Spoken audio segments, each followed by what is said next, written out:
सिन्दूरारुणविग्रहां त्रिनयनां माणिक्यमौलिस्फुर तारानायकशेखरां स्मितमुखीमापीनवक्षोरुहां पाणिभ्यामलिपूर्णरत्नचषकं रक्तोत्फलं बिभ्रतीं सौम्यां रत्नघटस्थरक्तचरणां ध्यायेत्परामम्बिकाम् अरुणां करुणातरङ्गिताक्षीं धृतपाशाङ्कुशपुष्पबाणचापाम् अणिमादिभिरावृतां मयूखैरहमित्येव विभावये भवानीं ध्यायेत्पद्मासनस्थां विकसितवदनां पद्मपत्रायताक्षीं हेमाभां पीतवस्त्रां करकलितहे लसद्हेमपद्मां वराङ्गीं सर्वालङ्कारयुक्तां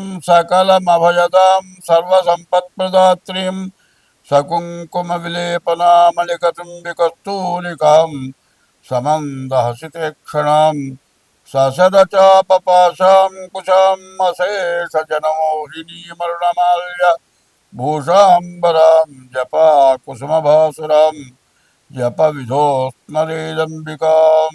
2026 సంవత్సరం ఫిబ్రవరి నెల మాస ఫలితాలు చెప్పుకుందాం. ఇంతకుముందు 3 నెలలు శుక్రమోర్జవి, వివాహాది శుభకార్యాలు ఏవి జరగడానికి అవకాశం లేదు. మరి ఫిబ్రవరి 14వ తారీఖు నుండి మరి శుక్రమోర్జం అయిపోయింది. అక్కడి నుంచి లగ్నాలు, శుభలగ్నాలు, మాఘమాసం లగ్నాలు ప్రారంభమవుతున్నాయి. మరి ఈ మాఘమాసంలో వివాహాది శుభకార్యాలన్నిటికీ కూడా మంచి రోజులు. అట్లాగే తర్వాత మహాశివరాత్రి, ఇది చాలా మనకు హిందూ ధర్మానికి చాలా విశేషమైనటువంటి 15వ తారీఖు మాత్రం మహాశివరాత్రి, శివుడికి ప్రీతి అయినటువంటి రోజులు.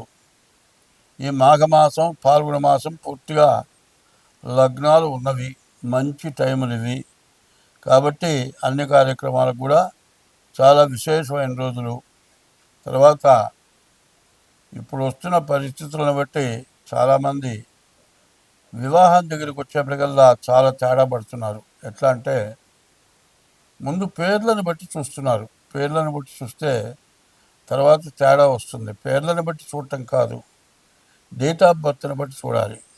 డేట్ ఆఫ్ బర్త్, పుట్టిన తారీఖు, నెల, సంవత్సరం, టైంని బట్టి వివాహానికి చూడాలి. అట్లా చూడకుండా ఏదో పేరుని బట్టి పులి, మేక, ఆవు, పులి ఇట్లాంటివి చూస్తున్నారు. అది కాకుండా ఎట్లా చూడాలి అంటే, మరి భార్యాభర్త ఇద్దరికి కూడా షష్టాష్టకాలు అంటారు. వీళ్ళ రాశికి 6వ రాశి, వాళ్ళ రాశికి 8వ రాశి, ఇది షష్టాష్టకాలు. ఈ షష్టాష్టకాలు కనుక చూడకుండా పెళ్లి చేస్తే పెళ్ళైన తర్వాత నెల తిరగకుండానే వాళ్ళు విడబడిపోయే పరిస్థితులు ఉన్నాయి.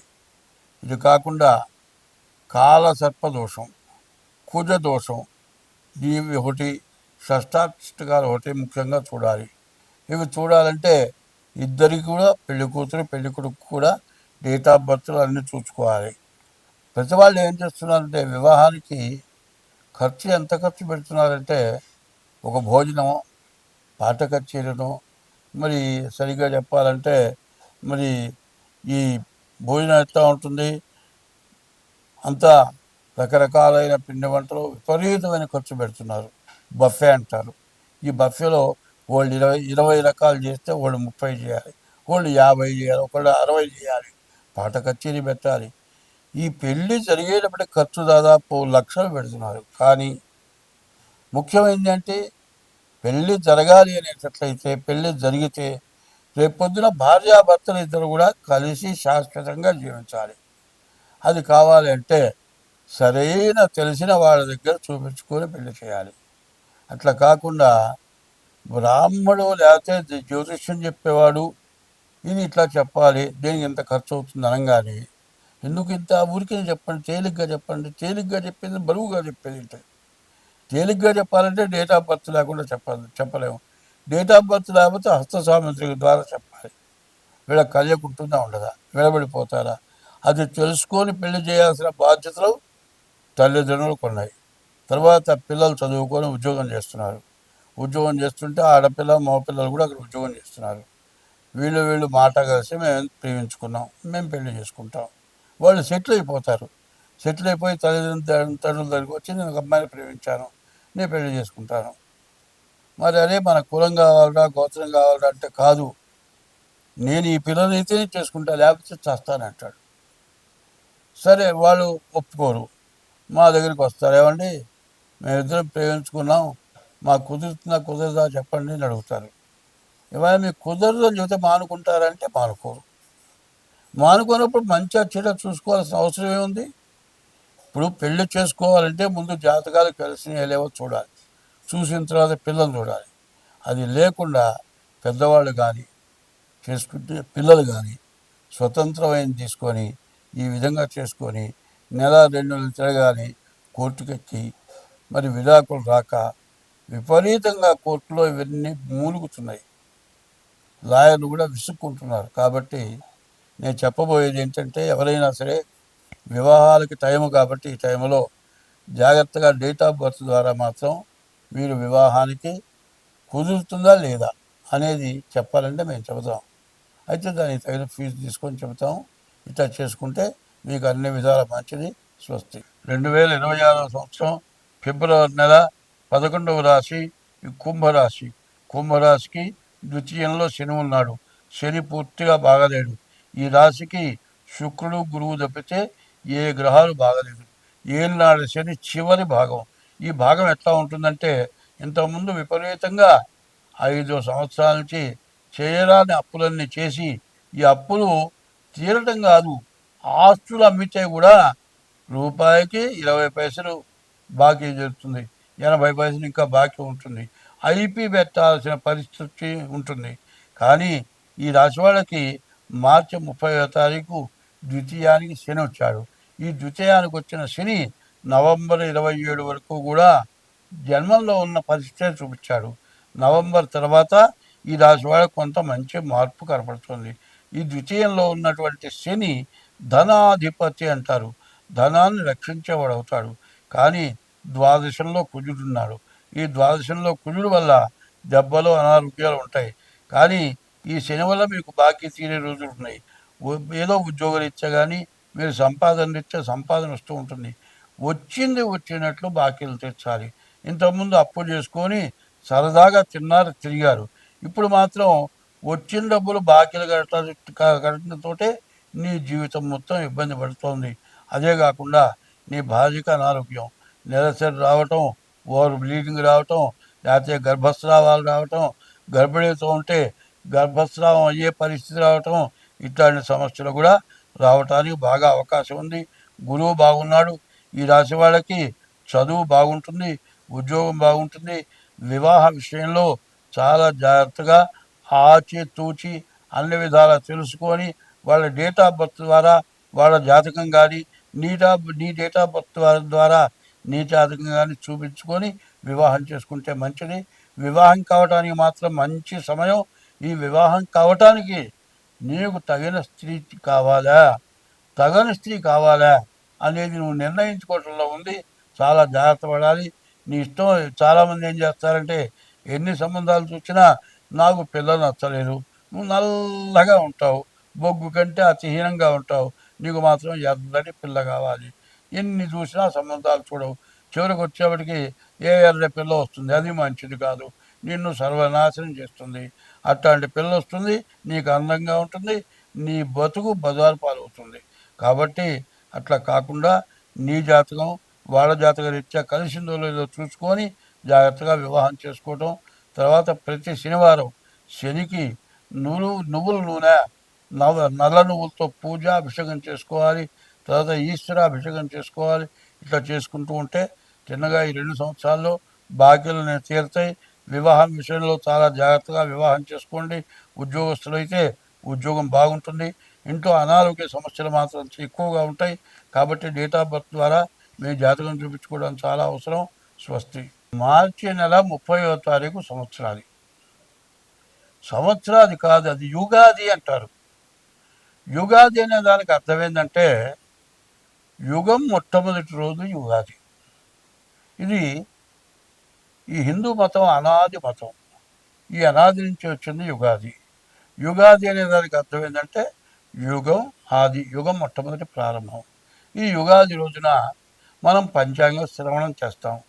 పంచాంగ శ్రవణం ఎందుకు చేస్తాం అనేది ముందు తెలుసుకోవాల్సిన అవసరం ఉంది.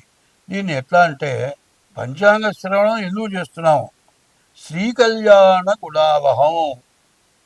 మన ఇంట్లో మంచి శుభకార్యాలు జరగాలి. శ్రీ కళ్యాణం, సీతారాముల కళ్యాణం చేస్తాం. అది చేసిన తర్వాత మన ఇంట్లో శుభకార్యాలు చేస్తాం. అందువల్ల సంవత్సరాది వచ్చిన తర్వాత ముందు పంచాంగ శ్రవణం చేస్తాం. పంచాంగ శ్రవణం చేసేటప్పుడు దేనికి చేస్తున్నాం అనే శ్లోకం ఉంది. శ్రీ కళ్యాణ గుణాభావం. మనం ఎప్పుడు కూడా మన ఇంట్లో శుభకార్యాలు జరగాలి, బాధలు ఉండకూడదు. మరి కష్టం, ఏడుపు, మర్చిపోలేనటువంటి బాధలు లేకుండా బాగుండాలి. రిపుహరం, శత్రుత్వం ఎవరితో మనకు లేకుండా ఉండాలి. రిపుహరం, దుస్వప్న దోషాపహం. చెడు కళలు వస్తాయి. రాత్రి వచ్చిన కళ లేచి కూర్చున్న తర్వాత నిజంగా జరిగినట్లే ఉంటుంది. నిజంగా జరిగింది ఎవరో చచ్చిపోయినట్లు కళ కాదు, చచ్చిపోయినారు. ఏరా ఈ కళగా నవ్వుతా అంటే నమ్మడు. వాళ్ళకి ఫోన్ చేసి వాళ్ళు బాగున్నారని అన్న తర్వాత కూడా బాధపడతాం. దుస్వప్న దోషాపహం, దుస్వప్నాలు రాకుండా ఉంటాయి. మరి శ్రీ కళ్యాణం శుభం జరగాలి. రిపుహరం, శ్రీ కళ్యాణ గుణాభావం. రిపుహరం, శత్రుత్వం లేకుండా ఉండాలి. దుస్వప్నాలు రాకుండా ఉండాలి. దుస్వప్న దోషాపహం. గంగా స్నాన విశేష పుణ్యఫలం. గంగ ఎవరు? ఈశ్వరుడు నెత్తిన పెట్టుకున్నాడు. ఈశ్వరుడి నుంచి గంగ వచ్చింది. ఆ గంగ ఎక్కడికి వచ్చింది? హరిద్వార్ అంటారు. హరిద్వార్ అంటే విష్ణుమూర్తి పాదాల దగ్గరికి ఆ గంగని వదిలాడు. ఆ గంగలో స్నానం చేస్తే విశేషమైన ఫలితం వస్తుంది. గంగా స్నాన విశేష పుణ్య ఫలితం. గోదాన తుల్యం రుణం. ఆవు దూడతో కూడిన ఆవుని దానం ఇస్తే చాలా విశేషమైన పుణ్యం వస్తుంది. గోదాన తుల్యం రుణం. తర్వాత ఆయుర్వృద్ధి శుభకరం. ఆయుష్ పెరుగుతుంది. సంతాన సంపత్కరం. సంతానం మంచివాళ్ళుగా ఉంటారు, బాగా పైకొస్తారు. సంతాన సంపత్కరం. శ్రీకళ్యాణ గుణావహం నిపుహరం, దుస్వప్న దోషాపహం. నానాశాస్త్ర విశేష పుణ్యభరదం. ఎన్నో శాస్త్రాలు మనం చూడకపోయినా చదవకపోయినా ఎన్నో శాస్త్రాలు చదివినటువంటి ఫలితం వస్తుంది. నానాశాస్త్ర విశేష పుణ్యభరదం. గోదాన తుల్యం రుణం. ఆయుర్వృద్ధితముత్తమం. ఆయుష్ పెరుగుతుంది. ఆయుర్వృద్ధితముత్తమం. సంతాన సంపత్కరం. సంతానం మంచివాళ్ళు అవుతారు. సంతాన సంపత్కరం. నానాశాస్త్ర సుసాధనం. అన్ని శాస్త్రాలు సూచించవుతుంది అవుతుంది. నానాశాస్త్ర సుసాధనం. పంచాంగం ఆకర్షిస్తాం. ఈ పంచాంగం వింటే సంవత్సరాది పండుగ రోజున అంత విశేషమైన ఫలితం వస్తుంది. సరే, ఆ రోజున దేవుడికి దీపారాధన చేసి పూజ చేస్తాం. పూజ చేసిన తర్వాత పచ్చడి అంటారు. పచ్చడి కాదు, వేప ప్రసాదం. వేప చేదు, మామిడికాయ పులుపు. తర్వాత వేప చేదు కాదు, వేప పువ్వు వగరు ఉంటుంది. వగరు, పులుపు, చేదు. పులుపు అనే దానికి మామిడికాయ పులుపు. తీపికి బెల్లం వేస్తున్నారు, తేనె వేయాలి. ఇది అంతా కలిసి చేదు, వగరు, పులుపు, తీపి ఇవన్నీ కూడా చూడాలి. మరి ఏదైనా మనం శుభకార్యం చేసుకుంటే తీపి పెడతాం, తీయగా ఉంటే సంతోషంగా ఉంటుందని. చేదంటే ఏదైనా చెడు జరిగితే చేదు. ఇట్లాంటి చేతులన్నీ కూడా వస్తుంటాయి. మంచి చెడులన్నీ కూడా ఓర్చుకొని ఈ సంవత్సరం అంతా మనం బాగుండటం కోసమని సంవత్సరాది పండుగ రోజున పంచాంగ శ్రవణం చేస్తాం. పంచాంగ శ్రవణం కూడా చెప్పబడుతుంది. ఇది చెప్పింది బాగా గుర్తుపెట్టుకోండి. పంచాంగ శ్రవణం తప్పనిసరిగా సంవత్సరాది పండుగలో చేయండి. మీకు అన్ని విధాలా బాగుంటుంది. స్వస్తి.